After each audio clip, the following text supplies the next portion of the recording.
안녕하십니까. 최영현입니다. 제가 그 유튜브를 통해서 최근에 많은 논란이 되고 있는 미국 인플레이션 상황에 대해서 말씀드렸는데요. 최근 시장에서 이제 주장하고 있는 가장 중요한 요점은 두 가지입니다. 인플레이션이 1970년대와 같이 하이퍼 인플레이션이 발생할 것인지 아니면은 일시적인 인플레이션에 머물 것인지 이 두 가지입니다. 이전 시장까지는 시간에서는 1970년대 스타일의 인플레이션 가능성에 대해서 말씀드렸고, 그리고 페드가 인플레이션이 일시적이다라는 주장까지 이렇게 말씀드렸는데요. 제 개인적으로는 인플레이션이 일시적인 가능성이 있다라고 생각을 해서 이에 맞는 투자 전략까지 오늘 소개해드리는 그런 시간을 갖도록 하겠습니다.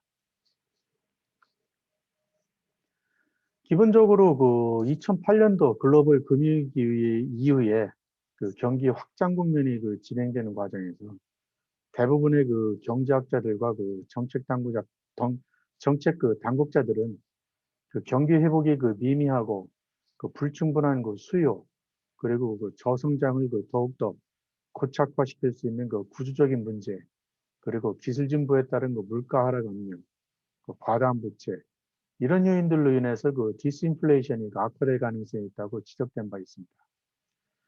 그래서 많은 양적 완화 정책을 실시했는데, 그럼에도 불구하고 페드가 목표로 하는 인플레이션 목표치 2.0% 달성에는 실패했습니다.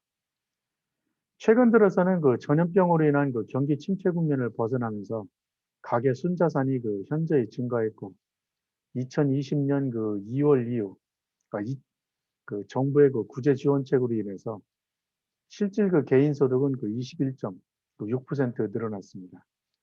글로벌 금융위기와는 달리 가계부채 문제는 부각되지 않고 있고요. 경기 침체 이후에 구제 지원으로 받은 현금을 부채 상환에 사용했기 때문에 가계부채 문제가 그렇게 크게 부각되지는 않은 것 같습니다.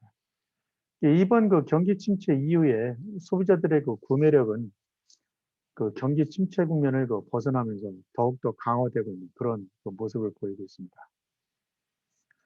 2차 세계대전 이후 최악의 경기 침체에도 불구하고 미국 가계의 상대적인 재정 건전성은 꾸준한 속도로 소비를 유발하는 계기로 작용을 했고요. 이러한 소비 지출은 전염병 이전에 취해진 봉쇄 조치와 관세 여파로 인해서 세계 경제에 영향을 미치는 몇 가지 부수적인 요인들과 결합돼서 상품 공급 부분에 상당한 영향을 미쳤습니다. 다시 말씀드려서 병목 현상과 전반적인 공급 불균형 현상을 이야기했습니다. 이로 인해서 일부 부분에서 현저한 물가 상승이 나타났고요.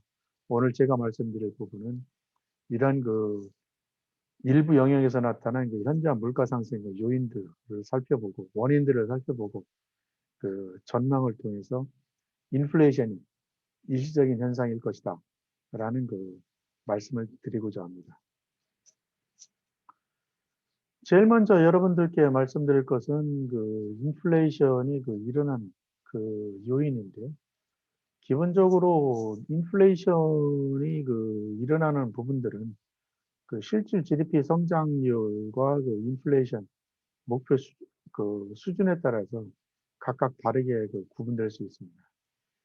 정상적인 환경하에서는 경기 침체 국면 이후에 공급 충격으로 인한 물가 상승은 일시적으로 끝나는 경향이 있는데요. 좌측에서 보시는 것처럼 최근에 인플레이션은 코스트 푸시 인플레이션으로 지금 생각을 하고 있는데요. 기본적으로 인플레이션 목표 수준보다 약간 4월달 수치가 그렇게 나왔는데 목표 수치보다는 약간 높게 나왔고, 실질 GDP 성장률은 낮지만은 이제 꾸준히 개선되고 있는 그런 모습을 보이고 있습니다. 거기에서 조금 더 발전하면은 현재 가장 우려하는 부분들이 코스트 풀 인플레이션인데요. 성장률도 증가하고 인플레이션이 목표 수준보다 훨씬 높아지는 그런 상황인데, 이 국면에서는 실질 임금이 지속적으로 상승해서 그 상승하고 그리고 그 구조조정을 거치면서 경제가 건전화 그 됨에 따라서 그 성장률이 일어나는 그런 국면에서 그 코스트가 견인하는 이런 그 인플레이션이 그 나타나게 됩니다. 실질적으로 그 실질 임금 상승은 그 최근에 일부 업종에서 그 최저임금을 그 상승하고 있기 구인난 때문에 상승하고 있기 때문에 일부 그 나타날 개연성이 있습니다. 그렇지만 전체적으로 이러한 부분들이 더욱더 확산될 것인지 이 부분은 좀 더 지켜봐야 될 것 같습니다. 분명히 그 전염병은 그 정상적인 그 경기 침체가 그 아닌데 정상적인 환경하에서 나타나고 있는 그 여러 가지 요인들을 가지고 이번에도 그대로 적용할 것이냐 이런 부분들의 근본적인 그 의문이 있는 것이죠. 그리고 또 정상적인 경제 환경이 그 아닌 상황에서 그 재정 부양으로 인한 그 가계소득과 그 수요가 발생하고 있기 때문에 수요가 그 증가하고 있기 때문에 여러 부분에서의 그 공급 충격은 일시적인 현상에 그 머물 것으로 보입니다. 그 경제학자들은 그 오랜 동안 그 실질 임금 상승과 수요 증가가 필요하다고 강조한 바 있습니다. 그래서 그 새로운 그 경제의 그 균형점은 글로벌 금융위기 이후에 경험했던 것보다 더 높은 그 경제 성장률과 인플레이션 수준에서 이런 그 균형점이 형성될 것으로 보입니다. 그래서 어쩌면 기본적으로 최근에 나타나고 있는 그 인플레이션이 착시 현상일 가능성이 높다 이렇게 말씀드릴 수도 있겠습니다. 제일 먼저 그 최근 그 4월 달 그 인플레이션 그 상승률의 그 상승 원인을 보면 기본적으로 그 상품 가격 상승과 함께 그 급등하고 있는 모습을 그 볼 수 있습니다. 그 좌측 그림에서 보시는 것처럼 그 인플레이션 그 기대치가 상품 가격 상승과 이렇게 동반 상승하고 있는데요. 그 기본적으로 이렇게 상품 가격이 상승하고 있는 이유는 그 경제 성장률이 그 높아지고 있고 이에 따라서 상품 수요가 증가하고 있는 그 요인이 있고요. 이에 따라서 그 구리 가격이 사상 최고치를 기록했고 그 추가 상승이 예상되고 있습니다. 물론 이제 최근에 그 조정을 받고 있기는 한데 기본적으로 그 경제 성장이 지속된다면 추가 상승 개연성도 지금 높아지고 있는 그런 상황입니다. 그리고 유가는 그 수요 증가에 대한 기대감으로 2020년 저점 이후에 그 꾸준히 상승하고 있는데요. 기본적으로 그 올해 하반기 그리고 내년 들어서 나중에 말씀드리겠지만 전체적으로 그 재생에너지 비중이 높아지게 되면 아무리 그 공급이 준다 하더라도 유가의 상승에는 그 한계가 있지 않을까 이렇게 생각을 해보고 있습니다. 예, 상품 가격은 그 수요에 대한 그 구조적인 변화로 인해서 그 상승 추세를 상회하는 수준에 계속 머물 것이란 그 슈퍼사이클의 현재 그 대세를 볼 슈퍼사이클에 대한 그 전망이 대세를 이루고 있는데요. 앞서 말씀드린 그 이 몇 가지 근거들을 그 근거로 할 때 기본적으로 어느 정도 더 진행될지는 솔직히 판단하기는 어렵습니다. 그렇지만 따라서 좀 더 지켜봐야 될 것 같습니다. 어쨌든 그 투입 요소가 그 상승한다는 것은 전염병 위기로 인해서 그 억눌렸던 수요를 감안할 때 그 비용이 증가할 것을 그 의미하고요. 상품 가격 상승이 그 인플레이션 기대치를 그 끌어올리는 그 계기로 작용을 하고 있습니다.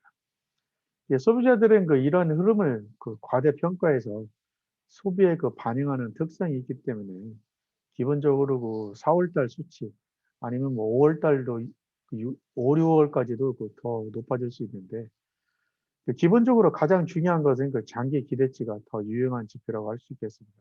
좌측 그 하단에서 이 그래프에서 보시는 것처럼 기본적으로 그 5년 인플레이션 기대치가 장기 평균을 그 하회하고 있다는 점에서 최근 그 인플레이션 그 기대치는 일시적인 현상이 머물 가능성이 있다라고 좀 생각을 하고 있습니다.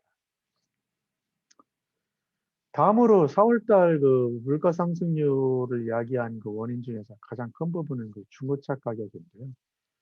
그 4월 달 그 중고차 가격이 그 전년 동기 대비해서 21% 급등했습니다.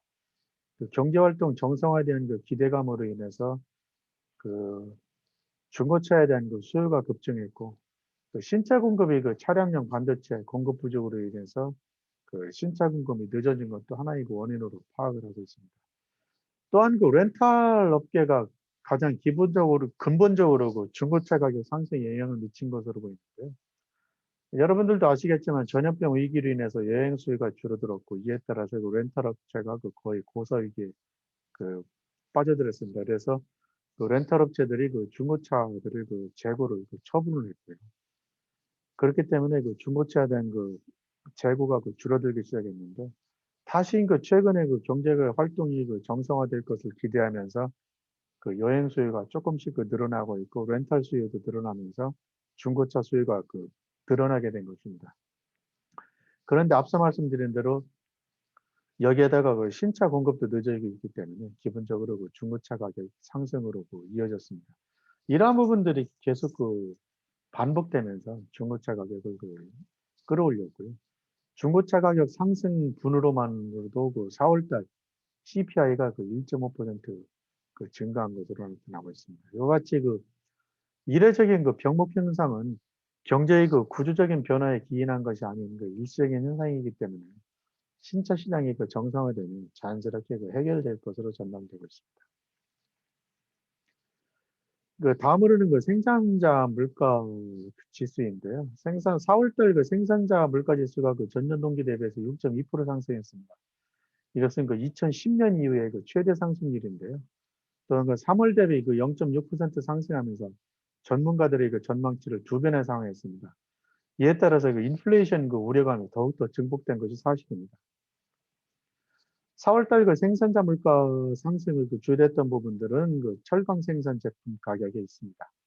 철강 생산 그 제품 가격이 18.4%, 그리고 그 다음으로 그 음식료 가격이 2.1% 상승한 것이 생산자 물가 상승의 그 가장 큰 원인으로 작용하고 있습니다. 그런데 그 생산자 물가 지수는 소비자 물가 지수보다 그 변동성이 크고 그 전염병 위기로 인한 그 공급 충격이 가장 큰 영향을 미쳤다는 점에서 그 기본적으로 그 일시적인 현상으로 그 이해할 수 있겠습니다. 그렇지만 어쨌든 일시적인 현상이라 하더라도 CPI에 미치는 영향은 좀 더 이어질 것으로 그 전망을 하고 있습니다. 현재까지 그 기업들은 그 이러한 그 공급 충격을 제품 가격 인상으로 대응을 하고 있는데요. 제가 그 블로그에서 몇몇 그 소비재 그 관련 기업들이 그 제품 가격을 인상하고 있는 모습들을 말씀을 드렸는데 이러한 그 제품 가격 인상으로 대응을 하고 있기 때문에 기본적으로 이러한 부분들이 그 물가 지수에 영향을 지금 미치고 있다라고 말씀을 드릴 수 있고 그리고 좀 더 이어질 개연성도 지금 있다라고 그 전망이 되고 있습니다. 그런데 이제 여기서 그 중요한 것은 기본적으로 그 인플레이션이 일시적으로 멈출 수 있다라고 생각되는 그 근거 중에 하나가 무브 인덱스입니다. 무브 인덱스는 그 메릴 린치 그 옵션 볼레틸리티 에스티메이트 인덱스라고 그래서 채권 금리의 그 변동성을 측정하는 지표입니다. 이것은 그 미국 국채 옵션 가격을 기초로 해서 그 국채 가격의 변동성을 산정한 건데요. 뭐 빅스 지수하고 마찬가지입니다. 그 무브 지수가 그 상승을 하면 채권 시장 그 변동성은 그 높아진다는 것을 시사를 하고요. 역사적으로 그 그래프에서 보시는 것처럼 역사적으로 그 금융위기가 그 벌어졌을 때 이렇게 그 무브 인덱스가 그 급등했던 그 점을 볼 수 있겠습니다. 가장 최근에 그 코로나 바이러스 국면에서는 그 150까지 상승한 바 있는데 그렇지만 그 현재 그 무브 인덱스는 그 50선, 55선에 그 머물러 있는데 기본적으로 그 3월 초 이후에 그 하락 추세를 보이고 있습니다. 이 부분은 다시 말씀드려서 그 채권 시장이 안정세를 보이고 있다는 것을 의미하고요. 또 한 가지는 그 투자자들이 2023년에 가서야 금리를 인상할 것이라는 그 페드의 정책 기조를 그 신뢰하고 있음을 그 반영하는 것으로 볼 수 있습니다. 또한 그 최근 그 우려감이 고조되고 있는 그 인플레이션도 페드의 견해처럼 그 일시적인 현상으로 이해하고 있다라는 것이 그 반영된 결과로 볼 수 있겠습니다. 그래서 무인덱스만 보면 채권 시장은 그 점차적으로 그 안정감을 그 찾아갈 것으로 보이고 있기 때문에 기본적으로 그 인플레이션에 대한 그 기대치는 더욱더 낮아질 것으로 보입니다. 그리고 또 한 가지는 그 4월달 그 물가 상승률 그 원인은 그 기저효과를 무시할 수 없겠습니다. 작년 그 3월달, 4월달, 5월달까지가 그 물가 상승률이 마이너스를 보였기 때문에 5월달 물가 상승률도 그 기저효과 때문에 플러스를 보일 가능성이 있는데 아마 6월달부터는 본격적으로 그 기저효과가 작용을 해서 물가 상승률은 그 점차적으로 그 안정감을 찾아갈 것으로 보입니다. 따라서 앞서 말씀드린 대로 기본적으로 그 인플레이션은 하반기까지 이어질지는 모르겠는데 기본적으로 그 일시적인 현상이 가능성이 높다 이렇게 말씀을 드릴 수 있겠고요. 그리고 CPI가 그 2%를 그 상회할 가능성 앞서 말씀드린 대로 그 상회할 가능성이 높지만 기본적으로 그 페드 이 목표치의 아래에 있기 때문에 기본적으로 그 일시적인 현상으로 보는 것이 타당하다. 저는 그렇게 생각을 하고 있습니다. 그렇죠. 이제 이렇게 그 인플레이션이 그 페드의 목표치 또는 그 페드가 용인하고 있는 부분을 더 넘어서 그 기본적으로 뭐 4%까지 그 상승한다고 할 때 기본적으로 주식시장은 그 어떤 흐름을 보일 것인지 이 부분에 대해서 많이 궁금해 하실 것인데요. 과거 그 1970년대 이후에 그 데이터를 그 기준으로 해서 분석해 본 결과, 물론 그 찰스 시합에서 분석한 건데요. 인플레이션이 그 2 내지 4% 범주 내에 있을 때는 그 주식상이 S&P 500 기준으로 해서 그 11% 상승, 수치가 중요한 것이 아니라 상승했다는 것을 의미하고, 그 해외 주식도 그 상승한 바 있습니다. 결과적으로 그 주식시장이 상승했다는 걸 의미하고요. 상품 가격도 더 상승했다는 걸 볼 수 있겠습니다. 그리고 제가 여기서 강조하고 싶은 것은 그 골드인데요. 최근에 그 제가 블로그에서도 말씀드렸지만 그 비트코인의 그 인플레이션 해지 그 대안으로 그 비트코인이 부상을 했었는데 이런 그 비트코인이 그 해지 인플레이션 해지 대상으로 부각되면서 자연스럽게 전통적인 그 해지 수단이었던 그 골드가 그 주춤했는데 최근에 그 비트코인 가격이 다시 그 주춤해지면서 골드 가격이 부상을 하고 있습니다. 그래서 기본적으로 골드가 그 기본적으로 그 인플레이션 그 해지 수단으로서 다시 그 가동되는 것이 아니냐, 그 재부각되는 것이냐 아니냐 이제 이런 생각을 하고 있고요. 기본적으로 이러한 흐름들은 그 더 이어질 가능성이 있다고 생각을 합니다. 따라서 그 인플레이션은 그 일시적인 현상이기 때문에 제가 생각할 때는 기본적으로 그 S&P 500 지수에 대한 그 긍정적인 시각을 갖고 또한 그 골드에 대한 그 긍정적인 시각을 가지면서 이에 따라서 그 자산 배분 비중을 좀 이런 부분들에 그더 높이는 것이 어떨까라는 그 투자 그 제안을 드립니다. 감사합니다.